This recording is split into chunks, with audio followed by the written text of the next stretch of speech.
ఐపీఎల్లోని ప్రతి ఫ్రాంచైజీ యజమాని తాము ఎంత డబ్బు ఖర్చు చేసినా కూడా అది తమ జట్టుకు ప్రయోజనం చేకూర్చేలా ఉండాలని కోరుకుంటారు. అదే క్రమంలో ఖర్చుకు వెనకాడకుండా ప్లేయర్లను కొనుగోలు చేస్తూ ఉంటారు.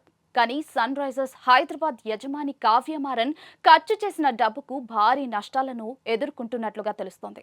ఏకంగా 39.25 కోట్ల నష్టం వాటిల్లినట్లుగా తెలుస్తోంది. హైదరాబాద్ యజమాని 39.25 కోట్లు ఖర్చు చేసి కొనుగోలు చేసిన ముగ్గురు ఆటగాళ్లు ఫ్రాంచైజీ ఆశించిన స్థాయిలో ఆడకపోవడంతో కావ్య మారన్ కు పెద్ద తలనొప్పి మొదలైంది.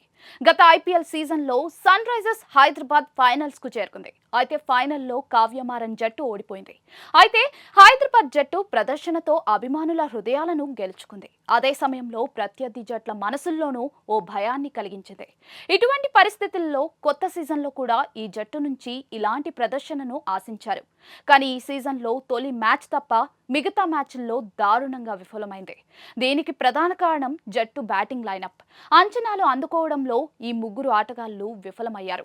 ఇందులో ముఖ్యంగా కావ్య మారన్ భారీ మొత్తంలో డబ్బు ఖర్చు చేసిన ఆ ముగ్గురు ఆటగాళ్లు ఎక్కువగా నిరాశపరిచారు.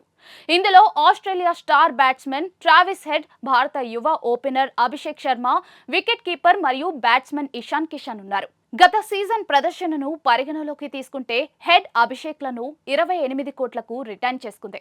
వారిద్దరికీ చెరో 14 కోట్లు ఇవ్వాలని కావ్య మారన్ నిర్ణయం తీసుకున్నారు. అదే సమయంలో మెగావేలంలో ఇషాన్ కిషన్ పై 11.25 కోట్లు ఖర్చు చేశారు. సీజన్లో మొదటి మ్యాచ్ తప్ప ఈ ముగ్గురు బ్యాట్స్మెన్స్ వరుసగా విఫలమవుతూనే ఉన్నారు. తొలి మ్యాచ్లో హైదరాబాద్ 286 పరుగుల భారీ స్కోర్ చేసింది. ఇందులో ఇషాన్ 106 పరుగుల తుఫాన్ ఇన్నింగ్స్ ఆడాడు. హెడ్ 67 పరుగులు చేయగా అభిషేక్ కూడా 24 పరుగులు చేశాడు. ఆ తర్వాత ముగ్గురు బ్యాట్స్మెన్లు తరువాతి 4 మ్యాచ్ల్లో కూడా దారుణంగా విఫలమయ్యారు. తరువాతి 4 ఇన్నింగ్స్లలో హెడ్ కేవలం 81 పరుగులు మాత్రమే చేశాడు. అభిషేక్, ఇషాన్ కిషన్ పరిస్థితి మరింత దారుణంగా ఉంది.